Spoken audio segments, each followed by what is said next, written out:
Hello बच्चों, very welcome to Magnet Brains. मेरा नाम है राहुल गुरुंग और आप और मैं मिलकर यहां पे पढ़ते हैं केमिस्ट्री को। ठीक है, आप और मैं मिलकर पढ़ते हैं मतलब मैं पढ़ाता हूं और आप लोग पढ़ रहे हैं केमिस्ट्री को। ठीक है, जैसा कि अभी आप लोगों ने देख चुके हो कि पहले हम लोगों ने बहुत सारे टॉपिक्स कवर कर लिए हैं। हम लोगों ने ऑर्गेनिक केमिस्ट्री को पूरी तरह से खत्म कर दिया है। और देखो, मैं अभी भी बोल रहा हूं कि ऑर्गेनिक केमिस्ट्री में मैकेनिज्म बहुत ज्यादा जरूरी होता है। आप लोग को लगेगा कि यार ये क्या बोरिंग सी चीजें होती हैं, बट रियलिटी वही होती है। ठीक है, और क्या होता है कि चीजों में इंटरेस्ट तब ज्यादा अच्छी तरीके से बनता है जब आपको स्टेप बाय स्टेप चीजें समझ में आ जाती हैं।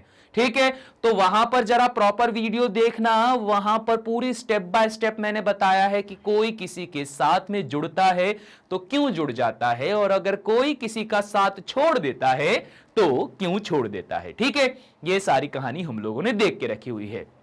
चलो, अभी ये बात हो गई है पुरानी, अब जरा हम लोग नई कहानी चालू करते हैं। ठीक है, नई कहानी में आप लोगों को इंट्रोड्यूस करने से पहले जरा आप लोगों को बता दिया जाए कि ये सभी हमारे पीसीएमबी के महानुभव हैं। इन सभी महानुभवों द्वारा आप सभी के लिए बनाया गया है दुनिया का सबसे top of the top content, जो कि आपको मिलेगा सिर्फ और सिर्फ मैग्नेट ब्रेन्स पे। ठीक है, और उसकी कोई कॉस्ट भी नहीं है, बिल्कुल फ्री आप लोगों को ये सारी चीजें प्रोवाइड की जा रही है। आप लोगों का काम होता है सिर्फ पढ़ना और इस चीज को आगे कंटिन्यू करना। ठीक है, चलो अभी हम लोग आज पढ़ना चालू करेंगे हमारा जो चैप्टर है जिसका नाम है केमिकल काइनेटिक्स। ठीक है, अच्छा चैप्टर है, बढ़िया चैप्टर है, और यहां पे समझने के लिए बहुत सारी चीजें हैं, बहुत सारे इंटरेस्टिंग फैक्ट्स भी होते हैं। ठीक है, तो चलिए पढ़ना चालू कर देते हैं। अब देखो, इसमें है ना, कई सारे बच्चे ऐसे रहते हैं जो मैंने एक्सपीरियंस करा है, वो ये बोलते हैं कि यार केमिस्ट्री कैसा ही बोरिंग सब्जेक्ट है, ये है वो है फलाना, मतलब उनको हमेशा बोर ही लगता है।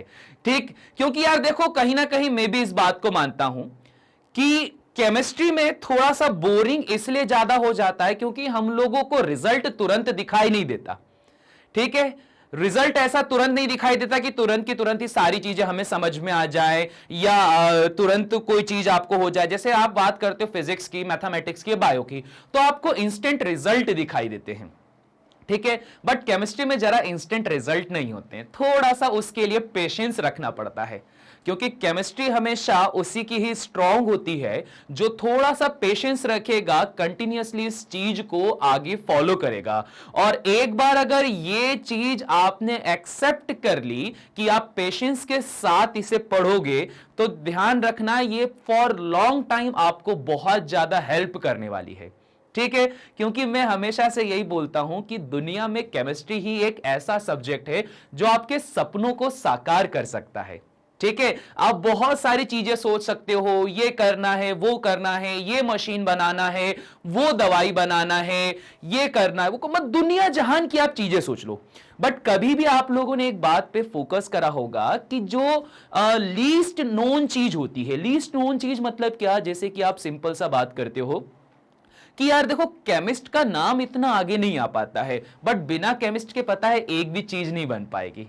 अगर किसी केमिस्ट को नहीं लिया जाएगा ना, तो ना आप कोई इक्विपमेंट बना सकते हो, ना कोई दवाइयां बना सकते हो, कुछ भी नहीं बना सकते हो। तो ध्यान रखना मेरी इस बात को कि केमिस्ट्री ही एक ऐसा सब्जेक्ट है जो सपनों को साकार कर सकता है। ठीक है, चलो इसी नोट के साथ में आज हम लोग पढ़ना चालू कर देते हैं केमिकल काइनेटिक्स को। देखो, इंट्रोडक्शन के रिगार्डिंग यहां बात करते हैं, डेफिनेशन वगैरह सभी पर मैं आऊंगा। ठीक है, बट इसके पहले जरा एक क्वेश्चन यहां पे अराइज करता हूं, उसके बाद इस चीज पे आता हूं। ठीक है, केमिकल काइनेटिक्स के रिगार्डिंग अभी हम लोग को ध्यान दो कि हम यहां पर बोलते हैं कि हमारे पास में एक रिएक्शन हो रही है। इस रिएक्शन में क्या होगा कि आपके पास होगा रिएक्टेंट, जिससे आपके पास में क्या बन जाएगा? प्रोडक्ट बन जाएगा। ठीक है, दुनिया का सबसे इजी काम कि रिएक्टेंट से क्या बन गया? प्रोडक्ट बन गया। ठीक, क्लियर हो गई बात। अब देखो, यहां पे इसी को मैं एक एग्जांपल दे देता हूं। अगर मैं बोलता हूं हाइड्रोजन गैस और ऑक्सीजन गैस को मैं कंबाइन कर देता हूं। ठीक है, तो आप लोगों ने पढ़ के रखा है ना कि गैसों की एंट्रोपी बहुत ज्यादा हाई होती है। हाई एंट्रोपी वाली जो गैसेस है, तो ये एंट्रोपी क्यों हाई होती है, ठीक, थोड़ा सा मैं डिटेल जाऊंगा इस बार। केमिकल काइनेटिक्स में ध्यान रखना, क्योंकि केमिकल काइनेटिक्स में क्या है, ये थोड़ा इंडिविजुअल चैप्टर है। ऑर्गेनिक केमिस्ट्री इंडिविजुअल नहीं होता है, वो लिंक्ड अप होता है, तो आप लिंक के तहत उसको एक एक करके पढ़ सकते हो। पर क्या है, ये थोड़ा इंडिविजुअल चैप्टर, इसलिए थोड़ा सा डिटेल पढ़ना इसको ज्यादा जरूरी होता है। ठीक है, चलो समझो क्या बोल रहा हूं मैं। यहां पर मैं केमिकल रिएक्शन बनाता हूं कि हाइड्रोजन गैस और ऑक्सीजन गैस ने मिलकर यहां पे वाटर के मॉलिक्यूल को बना दिया इन गैसियस फॉर्म। ठीक है, ये वाली कहानी बोल के रखी है। मैं हर चैप्टर में यही बोलते आता हूं कि गैसों की एंट्रोपी हाई होती है। हाई एंट्रोपी की वजह से उनका आइसोलेशन इजी हो जाता है। मतलब क्या होगा, हाइड्रोजन गैस का मॉलिक्यूल अपना अलग बैठा हुआ है, ऑक्सीजन गैस का मॉलिक्यूल अपना अलग बैठा हुआ है। ठीक है, ये दोनों अलग अलग बैठे हुए हैं। अब देखो, रिएक्शन करने के लिए आप लोगों ने सरफेस केमिस्ट्री में एक फिनोमिनन पढ़ के रखा हुआ है कि जब कभी भी दो पार्टिकल्स आपस में कोलाइड करते हैं, तो कोलाइड करने की वजह से क्या होता है, नया प्रोडक्ट फॉर्म हो जाता है। ठीक है, यह फिनोमिनन पढ़ के रखा है, चाहे फिजिक्स हो चाहे केमिस्ट्री में हो, आपने यह पढ़ के रखा हुआ है कि दो पार्टिकल आपस में कोलाइड करेंगे, जिससे क्या होगा, नया प्रोडक्ट आपके पास में फॉर्म हो जाएगा। ठीक, अब देखो, अब यहां पे सवाल यह आया कि यार हाइड्रोजन गैसों के पार्टिकल बहुत आसानी से मिल जाएंगे, क्योंकि गैस है, उसके पार्टिकल पार्टिकल उसका टुकड़ा टुकड़ा अलग हो जाएगा। ऑक्सीजन गैस के भी पार्टिकल अलग अलग हो जाएंगे, और गैस है, एनर्जी हाई होती तो ऑब्वियस बात है कोलाइड करेंगे, है ना, ये कॉन्सेप्ट रहेगा। अब याद करो थर्मोडायनेमिक्स का कॉन्सेप्ट, जिसके अंदर यह बताया जाता है कि हीट को अगर आपने यहां पे बढ़ा दिया तो जो रिएक्शन है वो बहुत स्पॉन्टेनियस हो जाएगी, और जो ये दो पार्टिकल आपस में एकदम से कोलाइड करेंगे, और कोलाइड करके क्या बना देंगे, H2O गैस बना देंगे। ठीक है, थर्मोडायनेमिक्स ने यह बताया कि यहां गैसें हैं, गैसों की एंट्रोपी हाई है, हीट करा, हीट करने की वजह से दो पार्टिकल आपस में कोलाइड करे, टकराए, और इंस्टेंटेनियसली, ठीक है, एक वर्ड आता है इंस्टेंटेनियसली, मतलब बिल्कुल तुरंत फुर्ती के साथ में H2O गैस बन जाना चाहिए। ठीक है, यह बताया जाता है, पर यह सच्चाई नहीं है। थर्मोडायनेमिक्स बोलता है यह जल्दी बन जाना चाहिए, बट रियलिटी यह बोलती है कि हाइड्रोजन गैस और ऑक्सीजन गैस आपस में मिलकर अगर H2O बनाना चाहे ना, तो यह एक स्लो प्रोसेस होगी, इसमें टाइम लगेगा। ठीक है, यह कहानी हो जाती है। अब यह चीज कहां से पता चली आपको, ये आपको पता चली एक्सपेरिमेंट से। थर्मोडायनेमिक्स ने थ्योरी तो बता दी, पर जब एक्सपेरिमेंट करा गया तो ये नई चीज सामने आई, और जब ये नई चीज सामने आई तो इस वजह से फिर से इस बारे में सोचा गया, और इस बारे में सोच के तब यहां पर फिजिकल केमिस्ट्री की एक नई ब्रांच बनाई, जिसको बोला गया केमिकल काइनेटिक्स। ठीक है, यह कहानी आई है। तो इसी वजह से हम लोग केमिकल काइनेटिक्स को पढ़ते हैं, क्योंकि इसके पहले पढ़ी हुई जितनी भी थ्योरीज रहती है ऑन पेपर, ये कई सारे इक्वेशन के ऊपर, कई सारे मॉलिक्यूल्स के ऊपर तो सही बैठती है, बट जब एक्सपेरिमेंट करा जाता है तो एक्सपेरिमेंट करते समय चीजें बदल जाती हैं। ठीक है, तो जब ये चीजें बदलना चालू हो गई, आपकी थ्योरी के हिसाब से इन्होंने वर्क नहीं करा, तो हम लोगों ने केमिकल काइनेटिक्स को बनाया, जिसने ये बोला कि अब हम एक्सपेरिमेंटल लेवल पर बात करेंगे, हम वहां पे इसको सॉल्व करके देखेंगे। हो सकता है कि देखो, हो सकता है कि ऑब्वियस बात है, सारे पार्टिकल्स अलग अलग होते हैं तो उनका बिहेवियर भी अलग अलग होता है। ठीक है भैया, यहां तो वो गधे घोड़ों वाली बात नहीं है, वो गधों वाली बात नहीं है, यहां तो सबके सब घोड़े हैं। जैसे घोड़े अलग अलग किस्मों के पाए जाते हैं, अलग अलग उनके वैरायटीज होती है, अलग अलग वेरिएंट्स होते हैं, सेम उसी तरह से केमिस्ट्री में भी ऐसी होता है। ठीक है, केमिस्ट्री भेड़ चाल नहीं है। केमिस्ट्री यहां पे आप लोगों को हर बार कुछ नया देगी, और जब भी नया देगी तो उसका रीजन मैं जरूर दूंगा, ये याद रखना, उसका रीजन मैं जरूर दूंगा। तो यहां अभी क्या समझ में आया कि आपकी जो पुरानी जितनी भी थ्योरीज वगैरह थी, तो वो थ्योरीज बोलती थी इस रिएक्शन को इंस्टेंटेनियसली हो जाना चाहिए, बिकॉज दोनों गैसियस फेज में है। बट जब एक्सपेरिमेंट करा गया तो ये पाया गया कि ये इतने जल्दी बनते ही नहीं है। ठीक है, ये इतने जल्दी बनते नहीं हैं, सो फॉर दैट रीजन अब हम लोगों को पढ़ना रहेगा क्या, केमिकल काइनेटिक्स पढ़ना रहेगा। ठीक है, पता है मैं बचपन में अक्सर यही चीज सोचा करता था।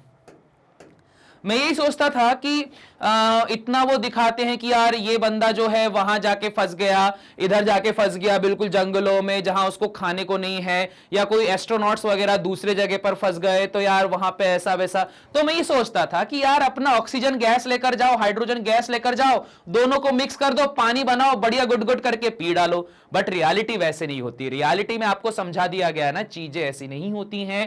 यहां पर जो ये रिएक्शन है ये आपकी सोच से बहुत ज्यादा स्लो होती है। तो उसी को एक्सपेरिमेंटल लेवल पर चेक करने के लिए ये सारी चीजें बनाई गई। ठीक है, अब जरा डेफिनेशन पे आते हैं। डेफिनेशन क्या बोलती है कि branch of physical chemistry which deals with the rate at which the chemical reaction occurs. ठीक है, ये किस पर डिपेंड करती है या किससे डील करती है, ये डील करती है रेट्स के ऊपर। ठीक है, ये क्या हो गया यार, पेन यहां पर बढ़िया हम सिलेक्ट कर रहे हैं पर ये पतली पतली सी लाइन रही है, अब आई ना लाइन बढ़िया। ठीक है, ये किसके ऊपर डिपेंड करती है, रेट के ऊपर डिपेंड करती है। फिर क्या बोलते हैं, the mechanism by which the chemical reaction take place and the influence of various factors such as concentration, temperature, pressure, catalyst, etc. on the reaction rates is called chemical kinetics. ठीक है, पूरी तरह से रेट के ऊपर depend करेगी और सारे फैक्टर्स को देखते हुए। ठीक है, ये यार ऐसा एक्सपेरिमेंट नहीं है कि ऊपर से पत्थर फेंका तो ग्रेविटी के कारण वो नीचे ही गिरेगा। ठीक है, ये फिजिक्स वाले एक्सपेरिमेंट नहीं है, ये केमिस्ट्री है, जहां पे अगर रिएक्टेंट को आपने इनिशिएट करवाया किसी भी रिएक्शन को करवाने के लिए, तो बीच में बहुत सारी रियल लाइफ प्रॉब्लम्स आएगी। उन सभी प्रॉब्लम्स को देखते हुए ही प्रोडक्ट बनेगा। यहां इग्नोर नहीं करते ना यार, केमिस्ट्री में यही तो समस्या है। केमिस्ट्री में इग्नोर नहीं कर सकते, हर चीज को समझना पड़ेगा, क्योंकि आप क्रिएटर हो। अगर खुद सोचो कि कोई क्रिएटर कुछ बनाते समय छोटी मोटी चीजों को इग्नोर कर देगा, तो फिर यार उसका क्रिएशन अच्छा कैसे होगा। और केमिस्ट भी ऐसे ही होते हैं, केमिस्ट एक्चुअल में क्रिएटर्स होते हैं, और कोई भी क्रिएटर ये नहीं चाहता है कि उसकी बनाई हुई चीजों पे उंगली उठाई जाए। इस वजह से केमिस्ट्री में बहुत सारे फैक्ट और बहुत सारे फिनोमिनन्स होते हैं। ठीक है, चलो वापस आते हैं।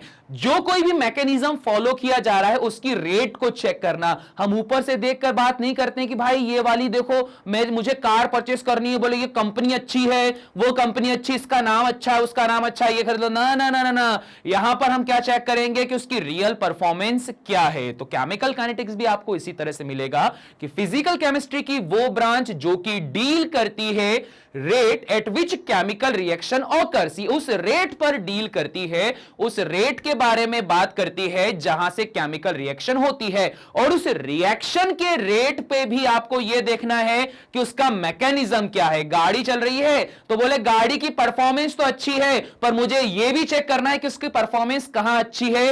प्लेन रोड हाईवेज पे वगैरह अच्छी है, या फिर जो आपका रफ रोड्स होता है या ऑफ रोडिंग होती है या सिटी रोड्स होते हैं, कहां पर अच्छी है। तो ये सब चेक करना होता है। इन सभी परिस्थितियों को देखते हुए जब आप इनकी स्टडी करते हो तो उसी को ही क्या कहा जाता है, केमिकल काइनेटिक्स कहा जाता है। क्लियर हो गई बात, इजी है। चलो अभी इसका screenshot low.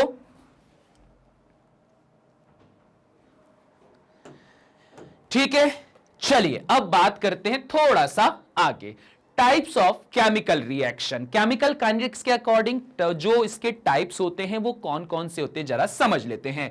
On the basis of reaction rates, the chemical reaction have been classified into following three types. First वाला क्या है, वेरी फास्ट और इंस्टेंटेनियस। जैसे अभी बात करी थी ना, तुरंत हो जाए।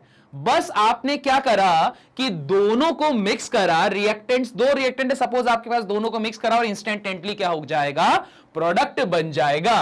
फिर आता है मॉडरेटेड, मतलब थोड़ा सा इससे स्लो होगा, और एक होता है वेरी स्लो प्रोडक्ट। ठीक है, इसको भी समझते हैं, तीनों को समझेंगे, टेंशन नहीं लेना। पहले इसका स्क्रीनशॉट ले लो, फिर जरा हम एक एक पे बात करते हैं।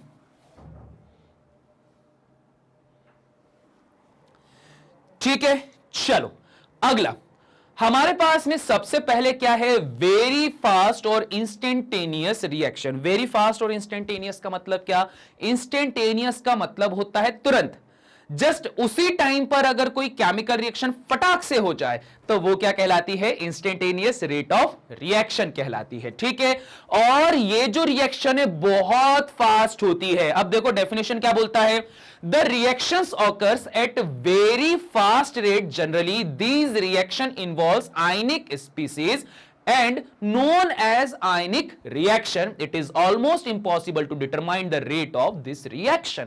ऐसी रिएक्शन जो बहुत जल्दी हो जाती हैं, जिनका रेट डिटरमाइन करने में बहुत प्रॉब्लम होती है, साथ ही साथ में आयनिक रिएक्शन। ठीक है, अब देखो कैसे यहां पर आयनिक रिएक्शन आप लोगों ने देखा होगा। एक एग्जांपल लेते हैं, मैग्नेट वाले एक्सपेरिमेंट सबने करके रखे हुए हैं।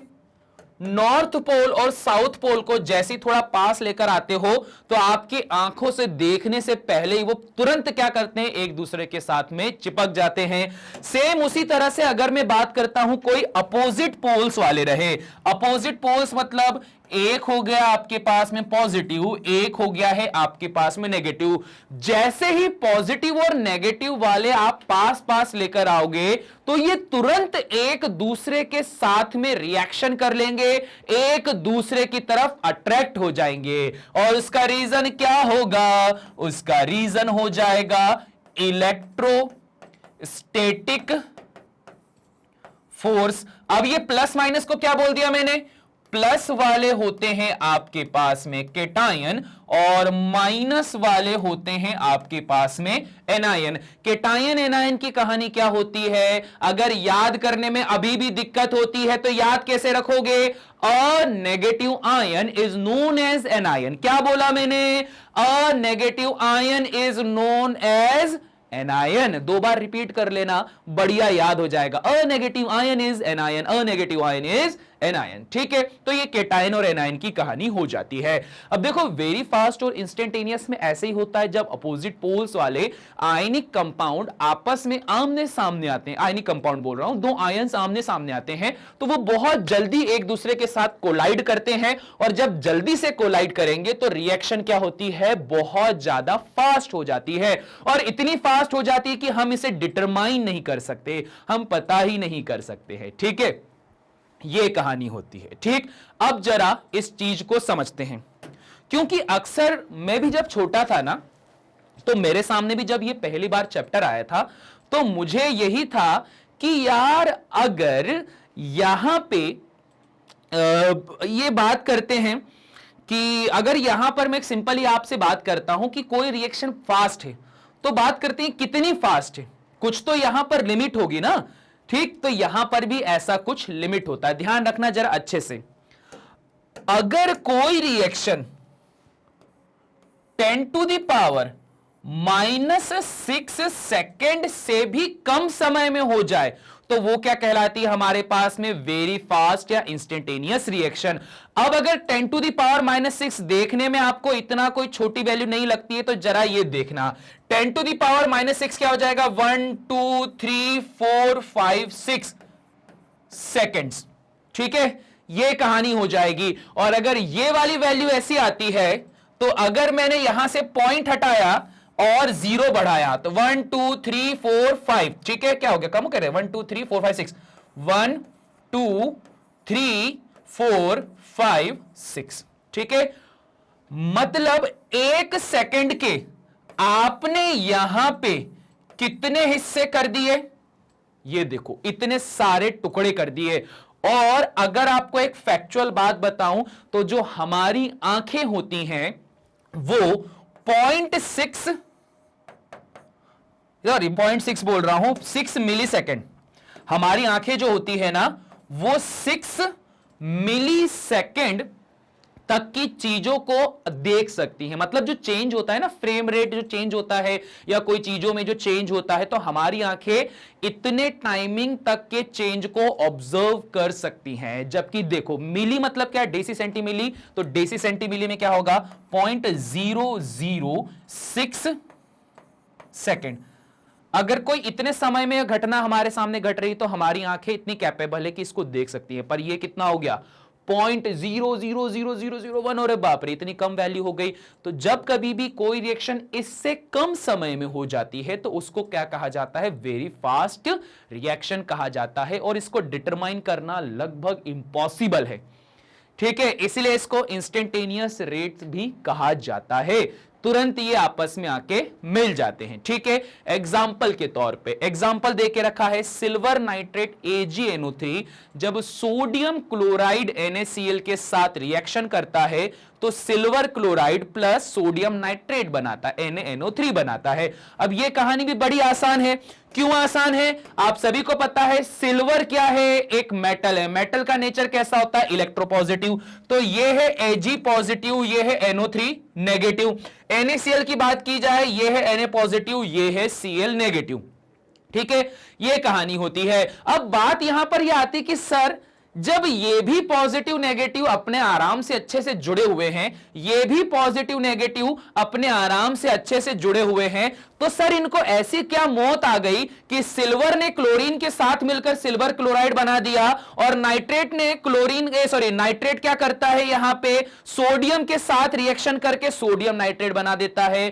तो यहां पे बात एक्चुअल में यह होती है कि ये जो रिश्ते टूटते हैं उसका रीजन होता है मैक्सिमम स्टेबिलिटी। ठीक है, ये जो रिश्ते टूटते हैं वो उनका रीजन क्या है? Maximum stability. क्योंकि यहां पर जो बहुत ज्यादा नेगेटिव होता है वो हमेशा चाहता है बहुत ज्यादा पॉजिटिव को। ठीक है, क्लोरीन की चाहत क्या?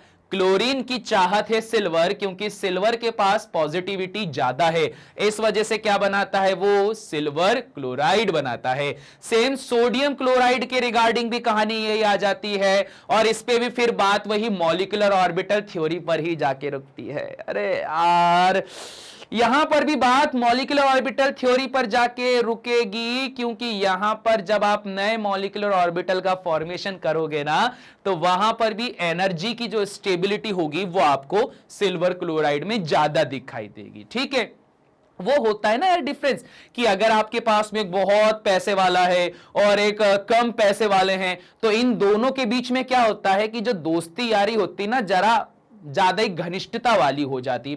पिक्चरों में देखा ही होगा यार तुम लोगों ने। ठीक है, तो ये इस तरह की रिएक्शन है। सेम उसी तरह से एग्जांपल ध्यान रखना, ये वाला बहुत ज्यादा आईएमपी है कि एसिड और बेस की जो रिएक्शन होती है वो क्या होती है? हमारे पास में एक फास्ट रिएक्शन होती है, इंस्टेंटेनियस रिएक्शन होती है। HCl को जैसे ही NaOH में मिलाओगे तो क्या मिलेगा? NaCl plus H2O, salt plus water मिल जाएगा, और ये बहुत जल्दी होता है, बहुत फास्ट रिएक्शन होती है।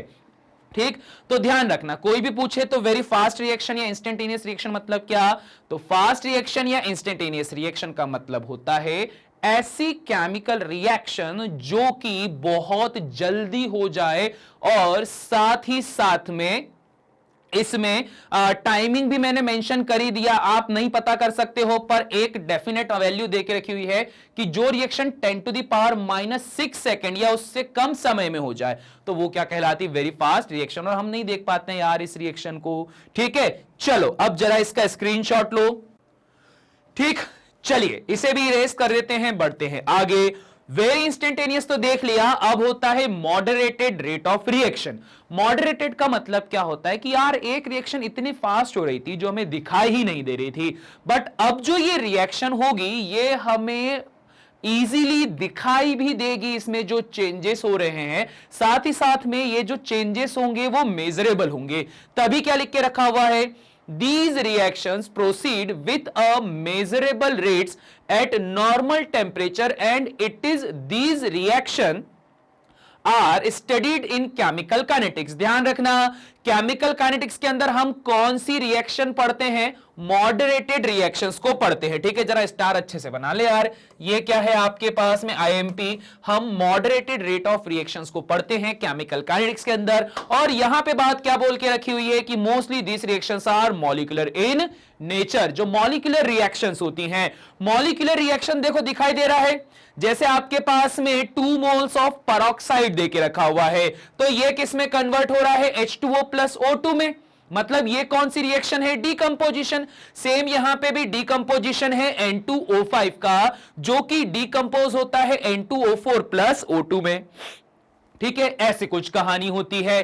अब इन सभी रिएक्शंस की खासियत यह है कि जब भी आप इन रिएक्शंस को पढ़ोगे तो यहां पर लिखा हुआ है नॉर्मल टेम्परेचर। नॉर्मल टेम्परेचर की बात करें तो ये सारे जो प्रोसेस हैं हम रूम टेम्परेचर पे बात करते हैं। हम यहां पे न ही कोई बहुत ज्यादा हाई एक्सट्रीम हीट पे बात कर रहे हैं या लो पे बात कर रहे हैं, हम सिंपली किसके ऊपर बात करते हैं? यहां पे रूम टेम्परेचर के ऊपर बात करते हैं। तो कृपया इस बात को ध्यान दीजिएगा, रूम टेम्परेचर पे ही तो सारी कहानी होती है। तो ये क्या कहलाता है हमारे पास में? मॉडरेटेड रिएक्शंस कहलाता है। क्लियर हो गई बात? इजी है ना? चलो फटाफट इसका भी स्क्रीनशॉट लो।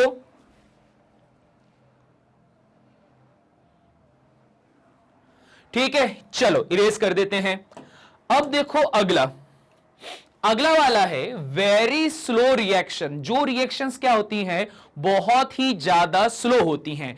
जैसे आपके पास में क्या बोला गया? These reactions are extremely slow and take months together to show any measurable changes. यहां पे देखो हर बार एक ही चीजों पे बात आके अटकती है, दैट इज चेंज। आपको चेंज दिखाई देना। जब तक आपको कोई चेंज दिखाई नहीं देता है आप नहीं बोल सकते हो कि प्रोडक्ट बना है। ठीक है, मतलब क्या हो जाएगा? जैसे आप पढ़ाई कर रहे हो, पढ़ाई करते समय जब आप एग्जामिनेशन होती है तो सब बच्चे एग्जामिनेशन से डरते जाते हैं, बट रियलिटी ये है कि जब एग्जामिनेशन होगी, एग्जामिनेशन में चेंज दिखाई देगा कि यार मैग्नेट ब्रेन्स में पढ़ने के बाद में बच्चे ने देखो अच्छे नंबर लेकर आ गया है। तो ये क्या कहलाता है? ये कहलाएगा आपके पास में एक मेजरेबल चेंज। इसको आप चेंज कर सकते हो। पहले सपोज 60% आ रहे थे, अब 70 आए, 80 आए, 90 आए, तो ये क्या कहलाता है? मेजरेबल चेंज कहलाता है। ठीक है, एग्जाम्पल के तौर पे क्या देके रखा हुआ है? Rusting of iron. जब कभी भी ये जो आयरन ऑक्साइड होता है वाटर के साथ में कंबाइन होता है तो ये इस तरह से क्या होता है? हाइड्रेटेड आयरन का फॉर्मेशन कर लेता है। तो यही क्या कहलाता है हमारे पास में? Hydrated ferric oxide. अब देखो यहां पर वही रिएक्शन आई है, 2H2 प्लस O2 से रूम टेम्परेचर पे क्या बन रहा है? 2H2O बन रहा है।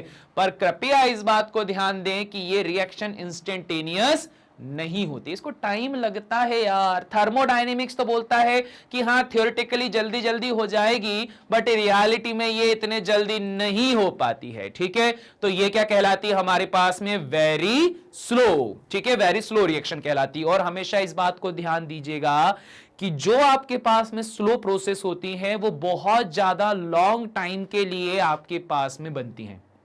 ठीक है, जो जल्दी फास्ट रिएक्शन होती है ना, वो इतनी जल्दी वहां पर फिर आगे स्टेबलाइज नहीं हो पाती है। तो इसी वजह से आप लोगों ने देखा होगा ये वाला भी एग्जांपल जो सबसे पहले हम लोगों ने लेके रखा था ना, वेरी फास्ट रिएक्शन। यहां पे सिल्वर क्लोराइड का आयन बना दिया या फिर एसिड बेस से सॉल्ट प्लस वाटर बना दिया। तो ये जो रिएक्शंस होती हैं होती तो बहुत फास्ट हैं, इसमें बहुत क्विकली ये सारी चीजें हो जाएंगी। बट अगर कंपैरिजन करूंगा वेरी स्लो रिएक्शन से, तो लोहे में अगर जंग लग जाती है तो फिर वहां से लोहे को जंग से अलग करना पॉसिबल नहीं हो पाता है। ऐसी कुछ सिचुएशन हो जाती है। तो क्लियर हो गई बात? तो इस तरह से ये होती है केमिकल रिएक्शंस। ठीक है, क्लियर हो गया? चलो स्क्रीनशॉट लो इसका अब।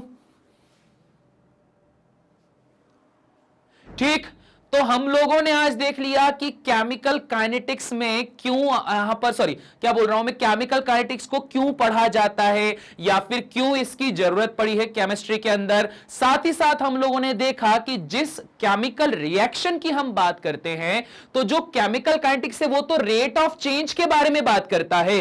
तो ये जो चेंज होता है, चेंज भी तीन तरीके से पाया जाएगा। वेरी फास्ट या जिसको इंस्टेंटेनियस बोला जाता है, मॉडरेटेड जिसको हम मेजरेबल बोलते हैं, जिसको हम मेजर कर सकते हैं, और तीसरा पॉइंट क्या होता है हमारे पास में? वेरी स्लो रिएक्शन, जिसमें जो चेंज होगा वो हमें पता नहीं चलता है, समय लग जाता है। मतलब ये है कि यार आपने क्या कर दिया, कुछ लोहे का पीस बाहर रख दिया है, तो ऐसा नहीं होगा कि आज सुबह देखा तो वहां पर बाहर रखा था, कल देखा तो उसमें जंग लगना या रस्टिंग होना चालू हो गया। नहीं, ये क्या है? एक स्लो प्रोसेस है, इसको क्या होता है? टाइम लग जाता है। तो इस तरह से क्या होता है? केमिकल काइनेटिक्स की होती है शुरुआत। क्लियर हो गई बात? इजी है ना? चलो, तो इसी तरह से सारा ही सब कुछ यहां पे इजी होने वाला है और यहां पे हमारा इंट्रोडक्शन चैप्टर हो चुका है एंड। पर इंट्रोडक्शन चैप्टर एंड होने से पहले आप लोगों से यह बात करनी है कि भाई लाइक और कमेंट कर दिया करो, ठीक है? कमेंट करा करो। कमेंट जब तुम लोग के पढ़ता हूं तो वाकई मुझे अच्छा लगता है, थोड़ा सा कनेक्शन फील होता है आप लोगों के साथ में।